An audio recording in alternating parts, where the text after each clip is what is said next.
Guppy presentation. আছে গাপেরিয়া phone করে বলবে আছে ক্যানিং এ, আছে ক্যানিং এ ফোন করে বলবে আছে লক্ষ্মীকান্তপুরে।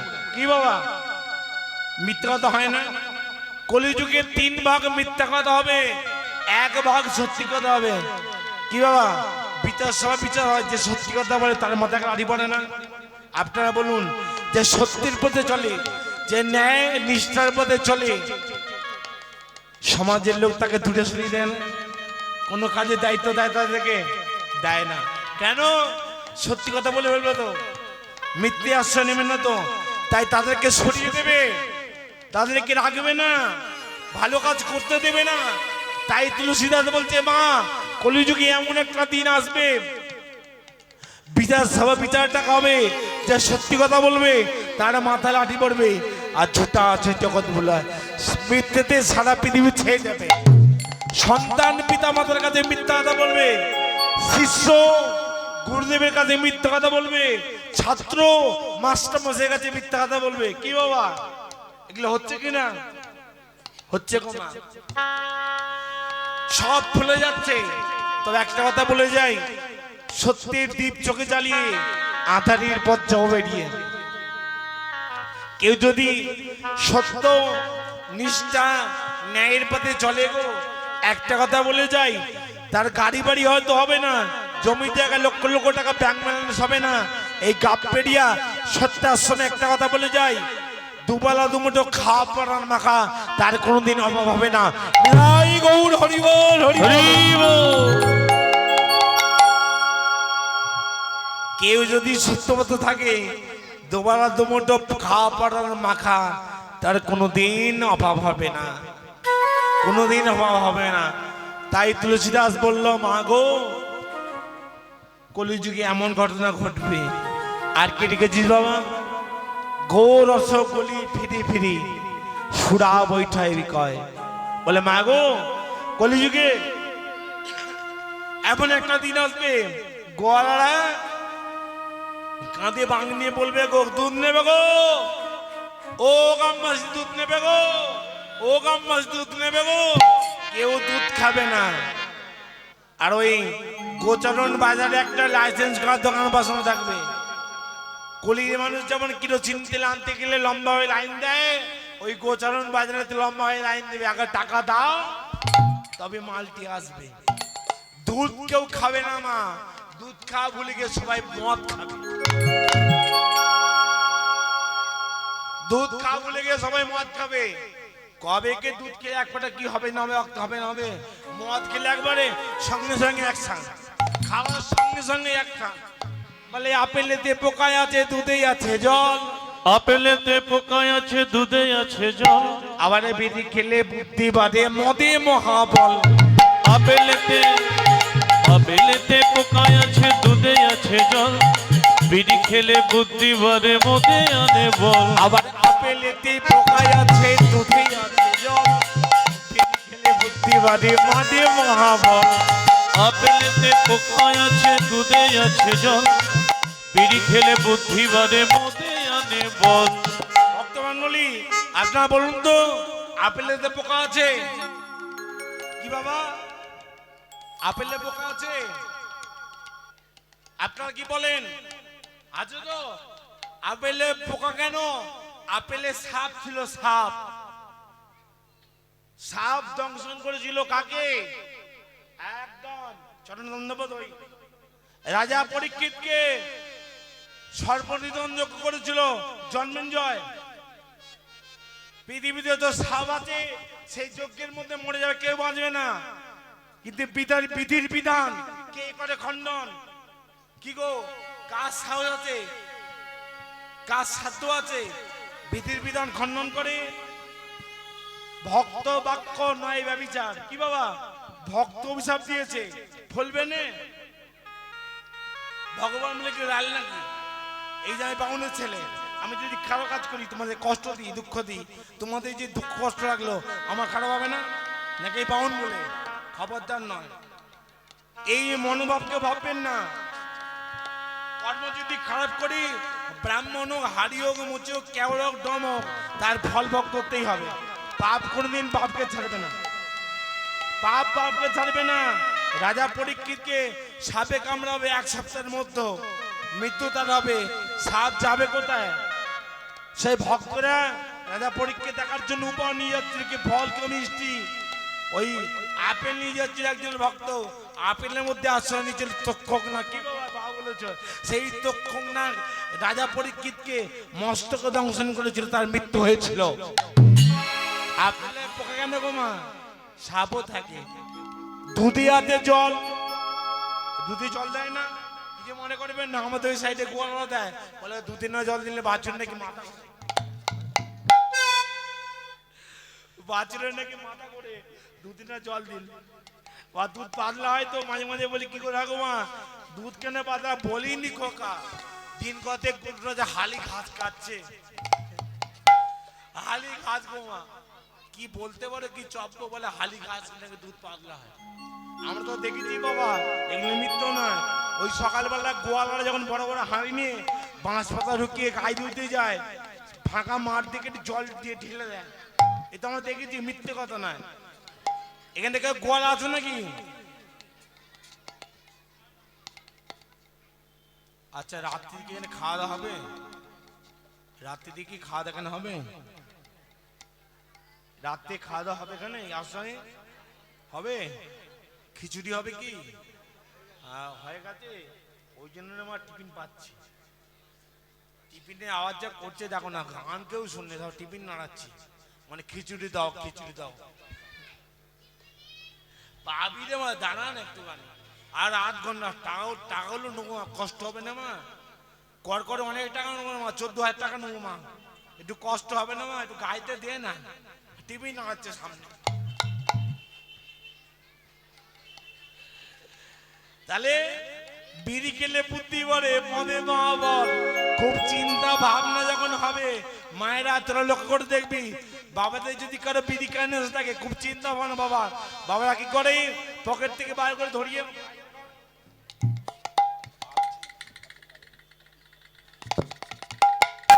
বিড়ি খেতে খেতে পায়ে যদি করে বুদ্ধি খুলে যায়। আর মদে মহাবল বলে দুধ খেলে কবে কি হবে? যারা মদ খায় দেখবি মা, শুধু 1 গ্লাস খেলে খাওয়ার সঙ্গে সঙ্গে বলে একবারে যত বল খেলেই একবারে, হ্যাঁ, আর না খেলে যদি কিচ্ছু জানেনি। তার মতো সাধু আর কেউ নেই। কি গো, একটা কথা বলে যাই, যারা মদ খায় তারা হয়তো আমি খারাপ ভাবছো, খবরদার ভাববে না। মদ খাওয়া অপরাধ নয়, মদ খাওয়া অপরাধ নয়। মদ খাবে, বিড়ি খাবে, গাঁজা খাবে, সিগারেট খাবে, যা নেশা আছে পৃথিবীতে সব করো, তবে একটু লোকগুরু জ্ঞান করে চলো। সাধুগুরু বৈষ্ণবকে একটু দেখে সম্মান দিও। তোমার থেকে যে সম্মানে বড়, তোমার থেকে যে বয়সে বড়, তাদেরকে ঠিক এড়িয়ে চলো। কেউ না বুঝতে পারে যে ওই ছেলেটা মদ খায়, কেউ না জানতে পারে ওই ছেলেটা বিড়ি খায়। একটা ডিসিপ্লিন রেখো, একটা সীমা রেখা রেখো। কি গো বাবা, পৃথিবীতে যা সৃষ্টি হচ্ছে খারাপের জন্য নয়, সবই ভালোর জন্য। 3 বছর আগে আমরা তো টিভিতে দেখেছি বাবা, ডাক্তাররা বলছে করোনা ভাইরাস পালাবে, কি করতে হবে? বিড়ি খেতে হবে।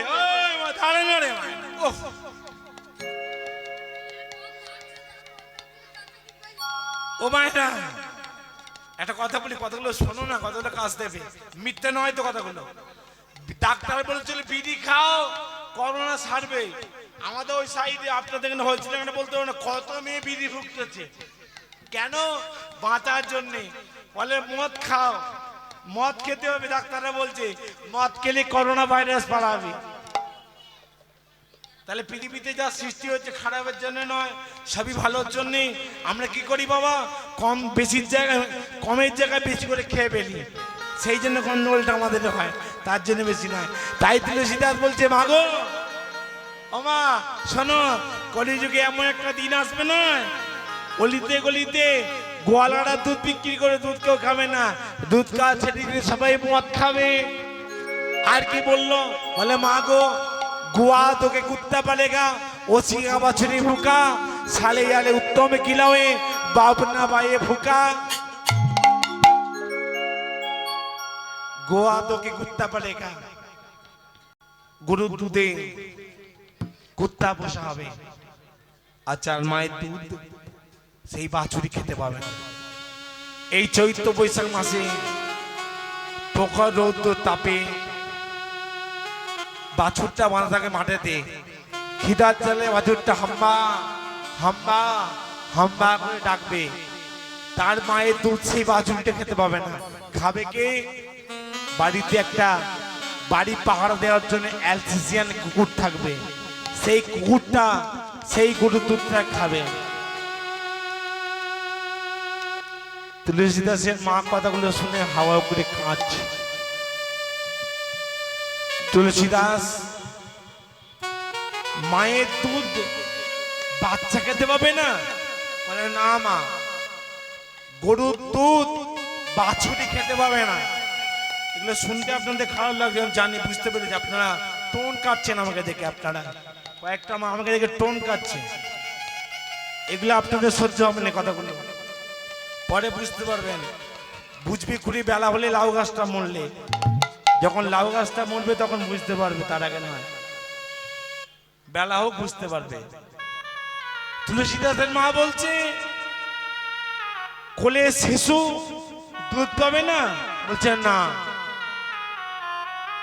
কুত্তা খাবে আর কি বললেন সালে আলে তুম খেলা হয়ে সালে আলে মানে কলিযুগে সালা শাড়ির যত্ন বাড়ি বড় হবে সালা শাড়ি যত্ন খুব ভালো করে হবে কিন্তু বাড়িতে বৃদ্ধ পিতা বৃদ্ধা মাতা এদের যত্ন খাতির হবে না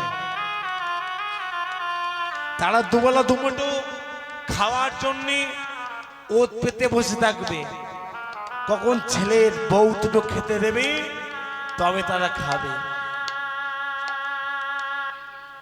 তুলসীদাসীর মা কথাগুলো শুনে হাওয়া করে কাঁদছে খোকা এই কি তুই লিখেছিস বাবা হ্যাঁ গো মা আমি আমার দিব্য দৃষ্টিতে সব দেখতে পাচ্ছি কলিযুগের পিতামাতার অবস্থা এমন হবে কুকুর বিড়ালদের মতো হবে বাড়ির কুকুর বিড়াল যেমন অদ্ভুত থাকে বাবুদের পাথের এঁটো কাঁটাগুলো তারা কখন খাবে ভক্ষণ করবে তদ্রূপ ওই কলিযুগের পিতামাতার অবস্থা হবে গো মা কুকুর বিড়ালের মতো তারা ওত পেতে বসে থাকবে যে ছেলেরা ছেলের বউ কখন দুবেলা দুটো খেতে দেবে একটা কথা বলি কেউ খারাপ সোচতে নেবে না খারাপ আমাকে ভাববে না একটু কথাগুলো মন দিয়ে শুনবে শুধু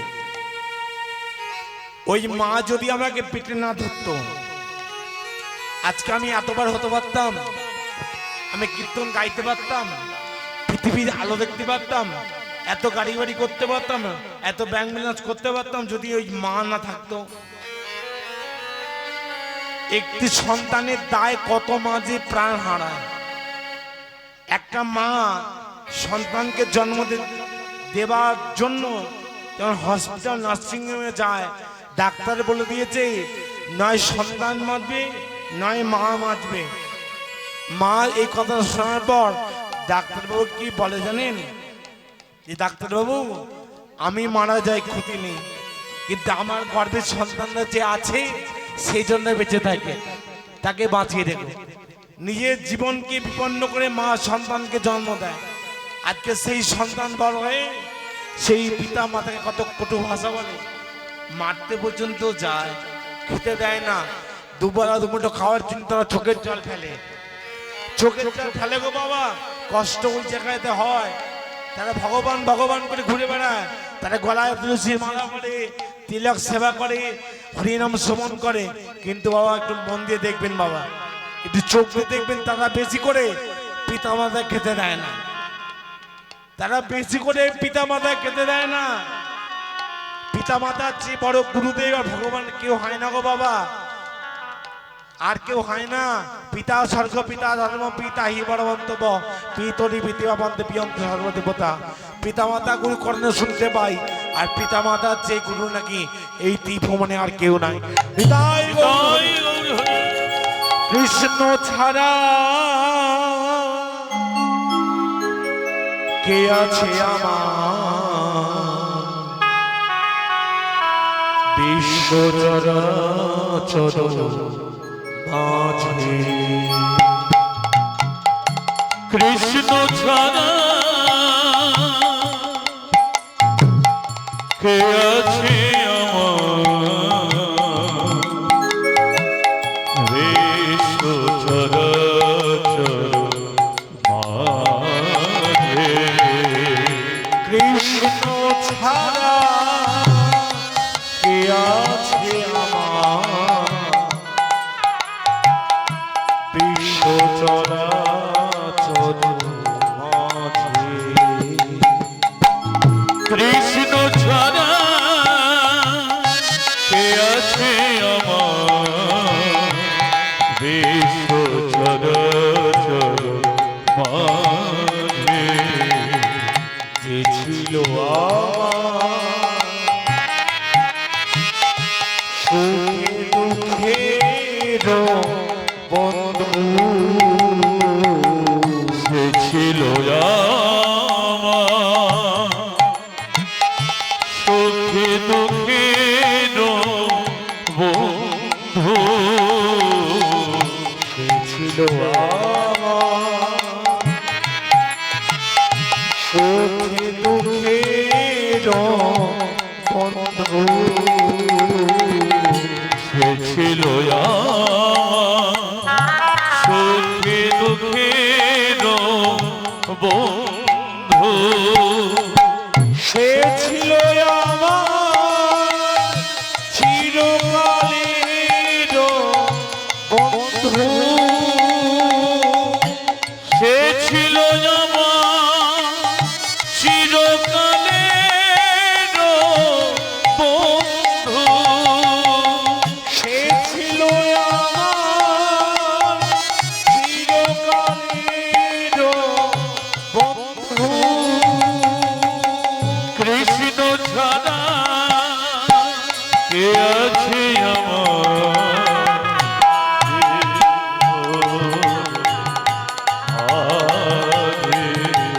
আর কৃষ্ণ ছাড়া কে আছে আমার বিশ্ব চরাচর মাঝে কৃষ্ণ ছাড়া কে আছে বিশ্ব চরাচর মাঝে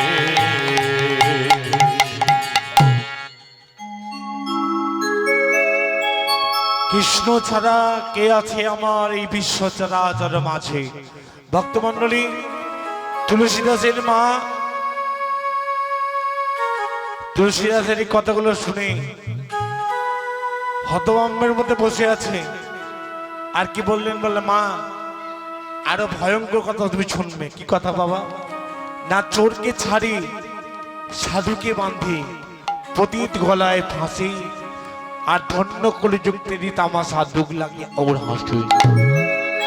বলে মা গো শোনো, কলিযুগে আসল যে চোর, আসল যে গুন্ডা, আসল যে বদমাইশ, সে কলিযুগে ধরা পড়বে না। সে সমাজের বুকে বুক খুলে খুলে বেড়াবে, তাকে পুলিশ ছুতে পারবে না। আর সমাজের যে সাধু লোক, যে বাড়িতে বাড়িতে নাম বিতরণ করে, যে প্রত্যেক দিন বাড়িতে আশ্রমে হরিনাম করে সকাল সন্ধ্যা, সেই সাধুকে থানার পুলিশ বেঁধে নিয়ে যাবে। আর গ্রামের একজন শান্ত সৌম ভদ্র নগ্ন একজন সাদা শীতের ছেলেকে নিয়ে গিয়ে কলকাতা হাইকোর্টে তার বিচার হবে। আর বিচারে তার ফাঁসি হবে। আলিপুর সেন্ট্রাল জেলে গিয়ে তার ফাঁসি হয়ে যাবে। এক নির্দোষ একটা ছেলে। আপনারা একটু আমার কথাগুলো শুনবেন মায়েরা। একটা বাজে কথা আমি এখানে বলতে আসিনি মা। যে কথাগুলো ঘটনাগুলো ঘটছে সেই কথাগুলো আপনার সামনে পরিবেশন করছি, কিন্তু আপনারা নিতে পারছেন না। সেটা আমার দোষ না, এটা আপনাদের না নেওয়ার দোষ। আপনারা বিচার করে বলুন তো, গ্রামে যে গুন্ডা, যে বদমাইশ, যে লম্পট চরিত্রহীন, সে সমাজের বুকে বুক ফেলে ঘুরে বেড়ায় না? তাকে পুলিশ ধরে নিয়ে যায়? সাধু বাঁধা পারে না? আর একটা নির্দোষ ছেলে তার সাজা হয় না? আপনারা বলেন না বাবা, এই ছেলেটা কোনো দোষ নেই রে, এই নিরপরাধ ছেলে, এই সাথে পাশে থাকে না, এগিয়ে ধরে মারলি কলিযুগে এমন ঘটনা ঘটবে। তুলসীদাস সেই কথাগুলো লিখে গেছে দোহাবলিতে। তাই তার মাকে বলছে, মা কলিযুগে এমন একটা দিন আসবে গো মা, আসল যে চোর সে ধরা পড়বে না, সাধু বাঁধা পড়বে আর পতিতের ফাঁসি হয়ে যাবে। আর কি বললেন? চিত চড়ায় দাসী, চিত চড়ায় দাসী। বলে মা এটা সব থেকে ভয়ঙ্কর ঘটনা ঘটবে কলিযুগে। বলে কি? বাড়িতে একটা চাকর বা চাকরানি থাকবে, চাকরানি, তার সঙ্গে গৃহকর্তার ঢলাঢলি হবে, প্রেম হবে, কিন্তু নিজের স্ত্রীর সঙ্গে প্রেম হবে না, মনোমালিন্য চলবে। নিজের স্ত্রী বাড়িতে থাকতেও অন্যের স্ত্রীর প্রতি নজর যাবে, অন্যের স্ত্রীর প্রতি নজর যাবে। মা কলিযুগে এমন ভয়ঙ্কর ঘটনা ঘটবে। এই বিচারের সিদ্ধান্তটা আমি মায়েদেরকে ছেড়ে দিলাম। আপনারা বিচার করে বলুন এই ঘটনাগুলো গ্রামে ঘটছে কিনা। নিজের স্ত্রী থাকা সত্ত্বেও পরের স্ত্রীর প্রতি আসক্তি হয় ছেলেরা। এটা আমার কথা নয় মা, এটা শাস্ত্রের কথা, তুলসীদাসের কথা। তুলসীদাস বলছে, মা আমি অনেক পথ অতিক্রম করে এসেছি, পদব্রজে এসেছি, হেঁটে হেঁটে এসেছি, আমার খুব খিদে পেয়েছে, তুমি আমাকে খেতে দাও। মা বললো, দেখ বাবা তুই হাত পা ধুয়ে আমি তোকে খেতে দিচ্ছি। হাত পা ধুয়ে এলো, মা আমার ঠাই করলো, আসন পেতে দিল, তুলসীদাস খেতে বসেছে। মা আমার পাকার বাতাস করছে, করতে করতে তুলসীদাসকে বলছে, বাবা আমার তো বয়স হচ্ছে, মনে হয় আমি আর বেশি দিন বাঁচবো না, আমার একটা স্বপ্ন আছে বাবা, সে স্বপ্ন তুই পূরণ করবি। বলো মা তোমার কি স্বপ্ন? তোর তো বয়স হচ্ছে বাবা, এবার একটু বিয়ে কর না, এবার একটা বাড়িতে বউ নিয়ে আয় না। ও মা তুই আমাকে সব বলো, আমাকে বিয়ে করতে বলো না কেন? আমি বিয়ে করতে পারবো না। কেন বিয়ে করতে পারবি না? আমার হৃদয়ে জুটে রাম রুকমণি বসে আছে, আমি রামকে ছাড়াই হৃদয়ে কাউকে বসাতে পারবো না, বা আমি জীবনে বিবাহ করতে পারবো না। তুমি আমাকে সব বলো, আমি বিয়ে করতে পারবো না। ভক্তমণ্ডলী, হলো শিবা মনে মনে ভাবলো ছেলে আমার পণ্ডিত হয়েছে, জ্ঞানী হয়েছে, নাও বিয়ে করতে পারে। তাই ভক্তমণ্ডলী মা, তুলসীদাস ব্রাহ্মণের ছেলে তো দিনে 3 বার করে স্নান করে। সকালবেলা একবার, যেটাকে ব্রহ্ম মুহূর্তে বলা হয়, সূর্য ওঠার 1 ঘন্টা 36 মিনিট আগে, এটাকে বলা হয় ব্রহ্ম মুহূর্ত। কিছু মনে করবেন না বাবা, কাউকে আমি ক্রিটিসাইজ করে কথা বলতে এখানে আসেনি, শাস্ত্রের কথা বলছি। যারা প্রকৃত সাধু গুরু বৈষ্ণব, যারা প্রকৃত ব্রাহ্মণ, তারা কোনোদিন সূর্য ওঠার পর স্নান করবে না। যতই ঠান্ডা পড়ুক মা, যতই কটনা ঠান্ডা পড়ুক, প্রকৃত যারা সাধু গুরু বৈষ্ণব মনে গেছে, তারা এখনো পর্যন্ত ওই সূর্য ওঠার আগে 1 ঘন্টা 36 মিনিট পূর্বে কখন সূর্য উঠবে প্রত্যেক দিন দেওয়া থাকে। কোথায় দেওয়া থাকে? আপনার কোথায় দেখতে পাবেন?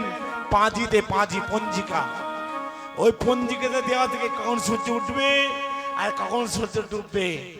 তাই প্রকৃত যারা ব্রাহ্মণ বৈষ্ণব, তারা এই সূর্য ওঠার আগে স্নান করে নেয়। তাই তুলসীদাস ব্রাহ্মণের ছেলে তো সূর্য ওঠার আগে একবার স্নান করে ব্রহ্ম মুহূর্তে, আর একবার দুপুরবেলা করে খাওয়া দাওয়া সেরে, আর একবার করে কখন? রাত্রিবেলা খাওয়া দাওয়ার আগে। 3 বার স্নান করে গোমা। ওই রাত্রিবেলা স্নান টান করে খাওয়া দাওয়া সেরে ওই তুলসীদাস শুয়ে পড়েছে। গভীর রাত, গভীর রাত, ওই গভীর রাত্রিতে ওই তুলসীদাস যখন শয়ন করে আছে, শয়ন কক্ষে ওই তুলসী দাসের মাথার সামনে একজন চলে এলেন। সেটা কে বাবা? সেটা হচ্ছে গুরুদেব নানকজি। সেই গুরুদেব যার আশীর্বাদের ফলে ওই তুলসী দাস হয়েছে, সেই গুরুদেব নানকজি চলে এলেন। রাত্রিতে তুলসী দাসকে বলছে, তুলসী তুলসী। কে? আমি নানকজি। তুমি নাকি বলেছো তোমার মাকে জীবনে বিবাহ করবে না, এই তোমার হৃদয় জুড়ে রামরকমিনী বসে আছে। আচ্ছা তুলসী বলো তো বাবা, তোমার রাম কি বিয়ে করেনি? যাকে তুমি হৃদয়ে বসিয়েছ সেই রাম কি বিয়ে করেনি? তার কি ছেলে পেলে হয়নি? রামকৃষ্ণ একটা কথা বলেছিল জানো বাবা, যে সংসার ধর্ম বড় ধর্ম, তাই পারি না ছেড়ে দিতে। সংসার ধর্ম মতো বড় ধর্ম আর পৃথিবীতে কিছু নেই গো মা। সংসার ত্যাগ করে তোমাদেরকে চলে যেতে হবে না ভজন সাধন করার জন্য মঠ মন্দিরে যাওয়ার দরকার নেই। বাড়িতে বসে বসে ভজন সাধন করবে গো মা, সংসার ত্যাগ করার কোনো দরকার নেই। তাই তুলসী দাসকে বলছে ওই নানকজি, খোকা এসো, আমি তোমাকে বহু পথ অতিক্রম করে নিয়ে গিয়ে এক রমণীর সঙ্গে তোমার আমি বিবাহ দিয়ে দেবো। এই বলে তুলসী দাসের হাত ধরেছে ওই নানকজি। বহু পথ অতিক্রম করে ওই তুলসী দাসকে নিয়ে যাচ্ছে। আর ওদিকে একজন মেয়ে ছেলে, ওদিকে একজন মেয়ে ছেলের সঙ্গে তুলসী দাসের হাতে হাত মিলিয়ে দিল। আর তুলসী দাসকে বলছে, বাবা তুমি একবার দেখে নাও মেয়েকে। আর মেয়ে বলছে, মা তুই একবার দেখে নে ছেলেকে, তোদের মধ্যে পছন্দ আছে কিনা। আর দেখতে দেখতে একবার স্বপ্ন কাছে ভেঙে যা স্বপ্ন ভেঙে গেছে মা।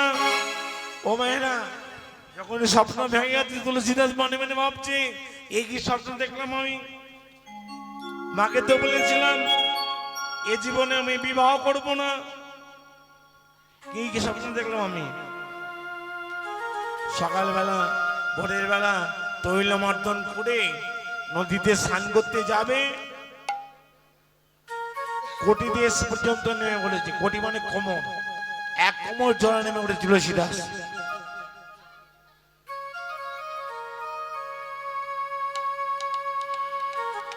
ওপারে কি গত রাত্রিতে যে মেয়েটাকে স্বপ্নে দেখলাম সে মেয়েটা না? হ্যাঁ মনে হচ্ছে সে মেয়েটা, কিন্তু আমি তো আসতেই পারে, আমি ওপারে যাওয়া কেমন করে? তাই আমাকে তো ওপারে যেতেই হবে। তাই রাম নাম গাইতে গাইতে জয় জয় রাম রাম রাম জয় সীতারাম জয় জয় রাম রাম রাম জয় সীতারাম দুর্বদল শ্যাম দয়াল অভিরাম রাম রাম রাম জয় সীতারাম দুর্বদল শ্যাম দয়াল অভিরাম জয় রাম রাম রাম জয় সীতারাম রাম দুর্বদল শ্যাম জয় জয় রাম রাম রাম জয় সীতারাম দুর্বদল শ্যাম দয়াল অভিরাম জয় রাম রাম রাম জয় সীতারাম রাম দুর্বদল শ্যাম নয়ন বিরাম। জয় জয় রাম রাম রাম জয় সীতারাম দুর্বদল শ্যাম নয়ন অভিরাম জয় রাম রাম রাম জয় সীতারাম রাম দুর্বদল শ্যাম নয়ন জয় জয় রাম রাম জয় সীতারাম দুর্বদল শ্যাম নয়ন অভিরাম রাম রাম রাম জয় সীতারাম দুর্বদল শ্যাম নয়ন অভিরাম। একবারে রাম নাম গাইতে গাইতে ওই যমুনাতে বাবা সাঁতার দিতে দিতে ভক্তমন্ডলী সদ্য কমিটির কাছে নিবেদন, আপনারা দল তোলার জন্য প্রস্তুতি হন। দল তোলার জন্য আপনারা প্রস্তুতি নেবেন। জয় রাধে ভক্তমন্ডলী ভক্তিমতী মায়েরা। রাম নাম গাইতে গাইতে ওই তুলসী দাস চলে গেল একবার যমুনা নদীর ওপারে। আর যমুনা নদীর ওপারে বাবা একজন রমণী, তিনিও স্নান করতেছে। তিনিকে রমণীটির পরিচয় কি বাবা? না, যমুনা নদীর এপারটা হলো রাজাপুর মানে তুলসী দাসের বাড়ি কোথায় জানেন বাবা? ঠিকানা জানেন? ঠিকানা বাড়ি আমাদের বাড়ি যেমন কাপবেড়িয়ায়, দক্ষিণ 24 পরগনা জেলা, জয়নগর হচ্ছে থানা, তেমনি পশ্চিমবঙ্গ হচ্ছে রাজ্য। যার কাহিনী এতক্ষণ শোনাচ্ছি তার বাড়ি কোথায়, তার ঠিকুজি কুস্তি আপনারা জেনে যান বাবা। রাজ্য কোথায় না উড়িষ্যা, রাজ্যের নাম হচ্ছে উড়িষ্যা, জেলার নাম হচ্ছে বান্ধা। মনে রাখবেন বাবা, আমি কোন আগেই বলেছি আমি মামার বাড়ি গল্প, মাসির বাড়ি গল্প করতে গেলে আসিনি। সব ঠিকুজি কুস্তি সব কথা বলে যাবো, সত্য কথা। গ্রামের নাম হচ্ছে রাজাপুর, জেলার নাম হচ্ছে বান্ধা, রাজ্যের নাম হচ্ছে উড়িষ্যা। ওই যমুনা নদীর এপারটা হলো রাজাপুর মানে তুলসী দাসের বাড়ি, আর ওপরটা হলো মায়াপুর। মায়াপুরে দীনবন্ধু পাঠক নামে একজন ব্রাহ্মণ ছিল বাবা, মনে রাখবেন ভালো করে। দীনবন্ধু পাঠক, পাঠক কিন্তু ব্রাহ্মণ, দুটোই যেমন ব্রাহ্মণ আবার পাঠকও ব্রাহ্মণ আছে। ওই দীনবন্ধু পাঠকের 5টা নয় 10টা নয় একটা মাত্র মেয়ে ছেলে, যার নাম হচ্ছে রত্নাবলী। সেই রত্নাবলী তার ঠাকুমাকে নিয়ে ওই যমুনা নদীতে স্নান করতে এসেছে। ঠাকুমা আড়ায় দাঁড়িয়েছে, আর রত্না স্নান করতে নেমেছে। ব্রাহ্মণের ছেলে তুলসী দাস যমুনাতে সাঁতার দিতে দিতে দিতে একবার ওই রত্নাবলীর কাছে পৌঁছে গেছে। কে তুমি, কে তুমি, কে তুমি তোমরা হরণী, কে তুমি, কে তুমি তন্দ্রা হরণী, কে তুমি, কে তুমি, কে তুমি তন্দ্রা হরণী, দাঁড়িয়ে আমার চোখের আগে রাঙালে মো পুষ্প রাগে, কেন চম্পা বদনী, কে তুমি তন্দ্রা হরণী, এ তুমি তন্দ্রা হরণী, দাঁড়িয়ে আমার চোখের আগে দাঁড়ালে মো পুষ্প রাগে, কে তুমি চম্পা বদনী, কে তুমি তন্দ্রা হরণী, কে তুমি তন্দ্রা হরণী, শিবের শিবানী ইন্দ্রের ইন্দ্রাণী, শিবের শিবানী ইন্দ্রের নানী, শিবের শিবানী ইন্দ্রের ইন্দ্রাণী, শিবের শিবানী ইন্দ্রের ইন্দ্রাণী, কে তুমি চম্পা বদনী, কে তুমি, কে তুমি তন্দ্রা হরণী,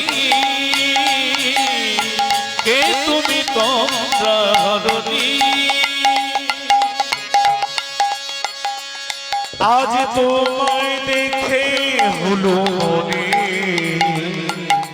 তুমি ছিলে কোন বাগুনে, আজ তোমায় দেখে হলো মনে তুমি ছিলে মনের কোণে, আজ তোমায় দেখে হলো মনে তুমি ছিলে চোখের কোণে, আজ তোমায় দেখে হলো মনে তুমি ছিলে মনের কোণে, আজ তোমার ডাকে ঘুম ভাঙালো, আজ তোমার ডাকে ফুল বাঁধানো, আজ তোমার ডাকে ঘুম ভাঙালো, আজ তোমার ডাকে ঘুম ভাঙানো, কে গো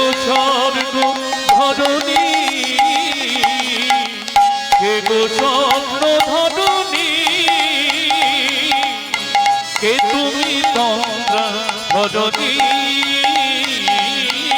কে তুমি তন্দ্রা ভজনী। বলো কে, বলো কে, বলো কে রমণী, বলো কে, বলো কে, বলো কে, বলো কে, বলো কে, বলো কে, বলো কে রমণী, বলো কে, বলো কে, বলো কে রমণী।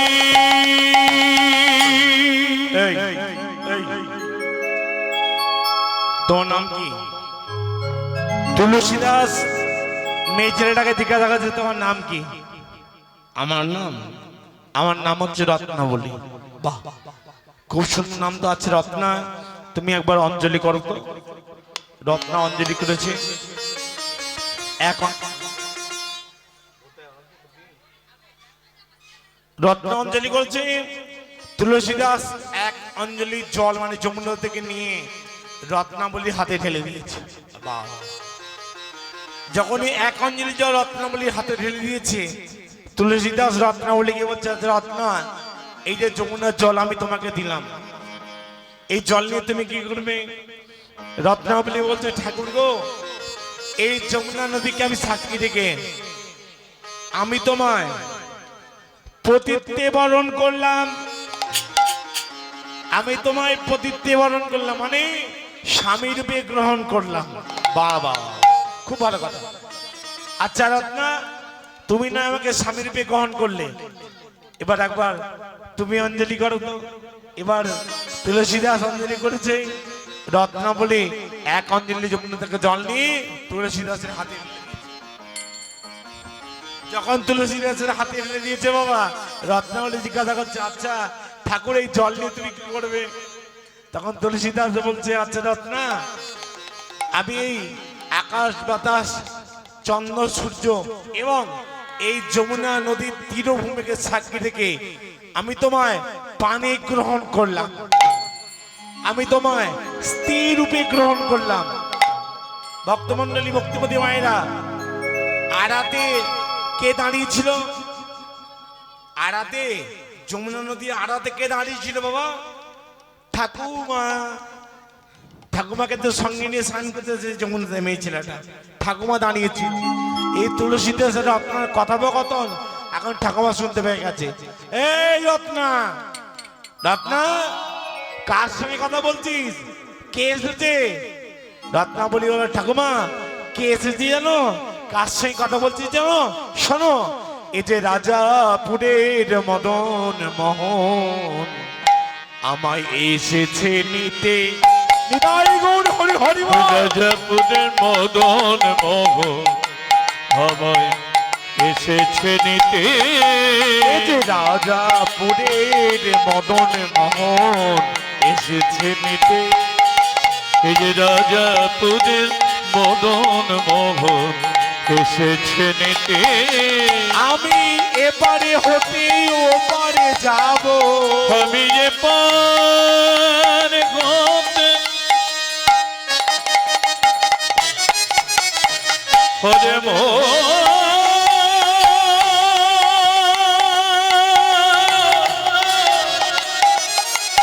ওরে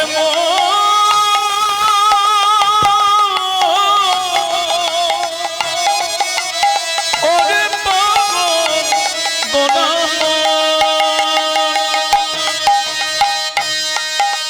আমি যে পরে ঘটে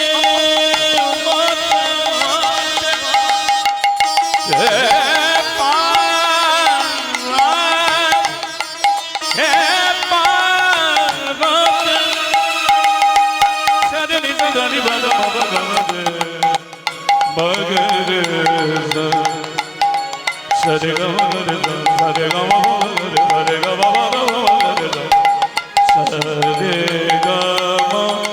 পদ পদ পদ ধাপা মগরে সরে গা বাবা রানী সারে